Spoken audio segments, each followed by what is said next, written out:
Meanwhile, the Commission for Conciliation, Mediation and Arbitration, commonly known as the CCMA, has seen a rise in cases during the lockdown. Companies have largely blamed this on COVID-19, and the Commission offices began operations again last week for the first time since the nationwide lockdown. Joining us now to talk about the current rise in cases and the challenges faced by the applicants at the CCMA is the Director of the CCMA, Cameron Sello Morajane.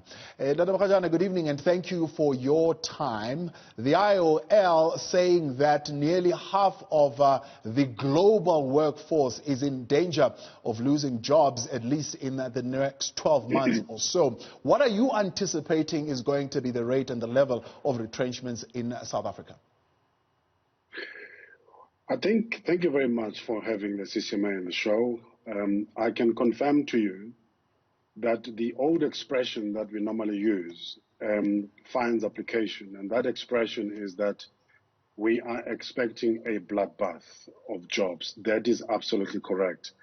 And we are properly placed for us to make that statement because we are one important institution that is the recipient of the applicants that come to the CCMA and say, we are losing our jobs, will you please assist? The difficulty that we are facing at the moment is that not all the operational requirements dismissals are being reported. And it is always important to mention, even though it might appear to be quite obvious, that there's two different classes of our dismissals in terms of operational requirements. It is the large-scale dismissals, which we commonly know as Section 189A, and also the 189, which is the ordinary one. Usually it involves less than 10 employees who are likely to be affected by that. Yes. And secondly, the statistics that we have are statistics of those that have consulted or referred matters to the CCMA for us to assist. Before the lockdown, it was quite possible for us to resolve many of these cases because at least the enterprise in the majority of cases is still in existence. The bigger challenge that we're facing at the moment is that in all the matters where we are facilitating, some of those enterprises have closed down. And one of the most painful experiences that we see, an experience that we can do very little, actually nothing about, is when you get 100 employees referring a case to us saying, please facilitate this dismissal on the basis of operational requirements. But when we test the existence of the enterprise, you find that the enterprise has actually closed down. Yeah. And then others that are still in existence, they have no money at all. And in such circumstances, our skills of engaging both parties to get the possible best outcome between them then gets very limited because even if we say, let's save 20 out of the 10,000 jobs that of the people that are facing those, but they have no place to be accommodated because the enterprise has been destroyed. So during the COVID-19, the lockdown specifically starting from level 5, we have noted a number of small businesses shutting down. And one of the difficulties you have when you're dealing with a small enterprise is that those that lose their jobs because of the dismissal based on operational requirements, they cannot even refer that and call it that because there's not even a consultative process because the enterprise has closed down. Yeah. Even if they refer, but we don't have anywhere to send them back to. So therefore then the question becomes, are we having the right conversations, particularly around those small businesses that are closing down as far as the relief that is being given to them? And of course you've got Labour also saying, well, those who are getting, for example, the benefit of the temporary relief scheme should make a commitment to not retrench workers. Now, in the interim, I'm one of the true believers in that we must not provide a solution for temporary relief.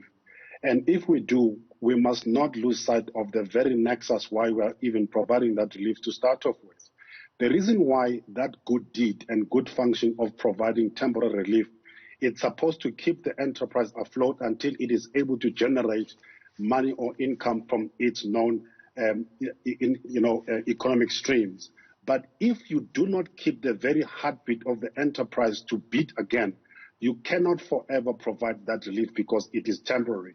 The conversation we should be having is the one that says, how do I save the enterprise to keep living under the, that life support?